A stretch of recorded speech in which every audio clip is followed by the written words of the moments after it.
Rappelez-vous, l'odeur du neuf dans les allées, les piles de pulls colorés, le souvenir d'un premier salaire dépensé chez Kookaï, d'une robe trouvée chez Camaïeu ou de la première paire de chaussures de ville achetée chez André. Pour beaucoup d'entre nous, ces noms n'étaient pas de simples magasins, c'étaient des repères, les cathédrales de notre quotidien plantées dans chaque centre-ville, chaque centre commercial.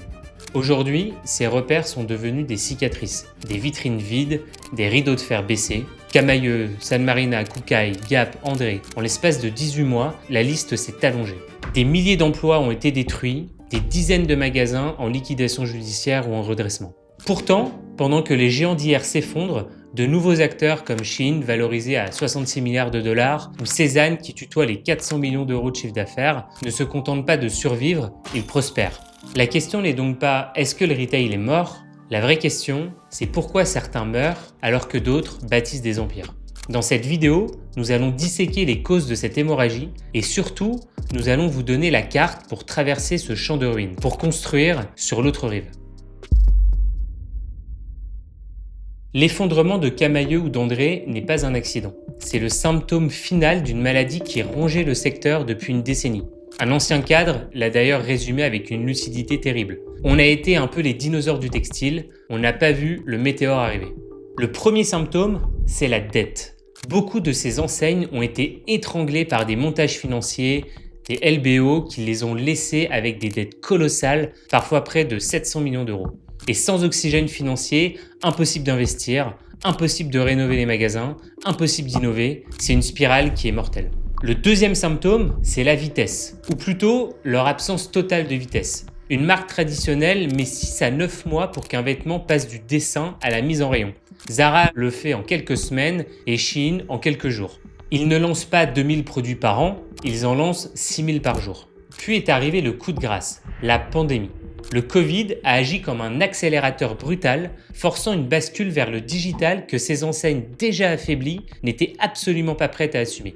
Leurs magasins étaient fermés et leur site e-commerce archaïque ne pouvait pas prendre le relais. Face à cette nouvelle réalité, le milieu de gamme a été pulvérisé. Ni assez bon marché pour lutter contre l'ultra fast fashion, ni assez désirable pour justifier un prix élevé. Et comme le dit une analyste, le problème de ces enseignes, c'est qu'elles n'avaient plus d'âme. On ne savait plus pourquoi on devait aller chez Camaïeu plutôt qu'ailleurs. Elles ne sont pas mortes de la concurrence, elles sont mortes d'ennui. Et dans le retail d'aujourd'hui, si vous êtes ennuyeux, vous êtes mort. Alors comment passe-t-on d'ennuyeux à indispensable? C'est la question. Le secret des marques qui dominent aujourd'hui n'est pas simplement technologique, il est tribal. Elles n'ont pas des clients, elles ont des fans, des ambassadeurs, une communauté. Prenons Lululemon en exemple. Ils n'ont pas commencé par louer des panneaux publicitaires, ils ont transformé leur magasin en studio de yoga gratuit. Et leurs employés n'étaient pas des vendeurs, mais des éducateurs, des passionnés qui pratiquaient eux-mêmes la discipline. Ils ont créé une tribu de fidèles avant même d'être une marque mondiale. Et le legging est excellent bien sûr, mais ce qu'on achète vraiment, c'est le ticket d'entrée dans le club. Autre exemple, regardons Cézanne. 90% de son trafic est direct ou organique. En français, ça veut dire que 9 clients sur 10 ne viennent pas de la publicité, mais tapent délibérément le nom de la marque dans le moteur de recherche Google. Et comment ils ont fait ça? Par une stratégie de rareté obsessionnelle avec des drops hebdomadaires qui créent l'événement. Par une communication qui est incarnée par sa fondatrice, créant un lien personnel. Et par une expérience au détail près. Des appartements qui ne ressemblent pas à des magasins, jusqu'à l'emballage parfumé qui transforme chaque livraison en cadeau. Ces marques ont compris une chose que les anciennes ont ignorée. L'ancien modèle était faisons un produit de masse et trouvons des clients. Et le nouveau, c'est trouvons une communauté de niche et créons des produits pour elles. Et le summum de cette stratégie, c'est quand une marque cesse de vendre ce qu'elle fait pour vendre ce qu'elle est. Vous n'achetez pas un legging Lululemon, vous achetez une version de vous-même plus saine. La transaction n'est plus fonctionnelle, elle est identitaire. Et l'exemple le plus radical, c'est Patagonia. En 2011, pour le Black Friday, Patagonia achète une pleine page dans le New York Times avec une de leurs vestes et un titre « Don't buy this jacket ».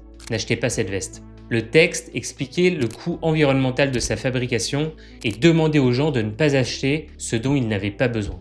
C'est commercialement suicidaire et pourtant les ventes ont explosé. On a d'ailleurs fait une vidéo sur le sujet. Patagonia n'a pas vendu une veste, ils ont vendu une conviction. Ils ont transformé un acte d'achat en acte militant, ralliant tous les consommateurs qui partageaient leurs valeurs.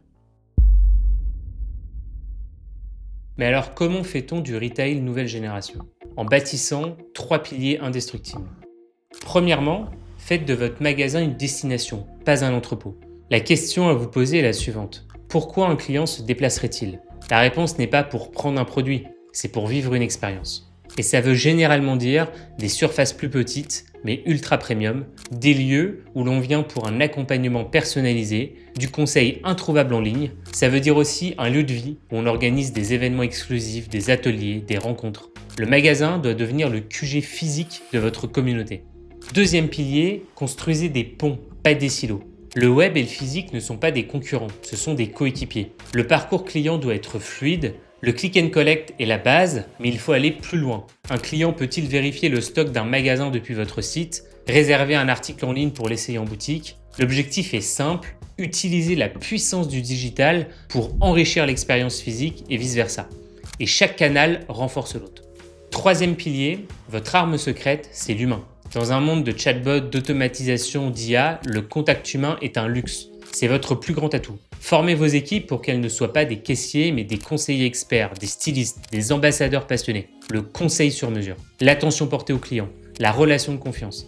C'est ça qui crée la fidélité. C'est ce qu'Amazon ne pourra jamais répliquer. C'est l'incarnation de votre marque. Le retail n'est pas mort, le retail ennuyeux, sans âme et sans direction est mort. L'avenir appartient à ceux qui sont omnibulés par leur communauté, omnibulés par l'expérience qu'ils délivrent et omnibulés par la cohérence entre le monde digital et leur lieu physique. L'époque du pilotage automatique est terminée, naviguer dans cette nouvelle ère exige un plan clair.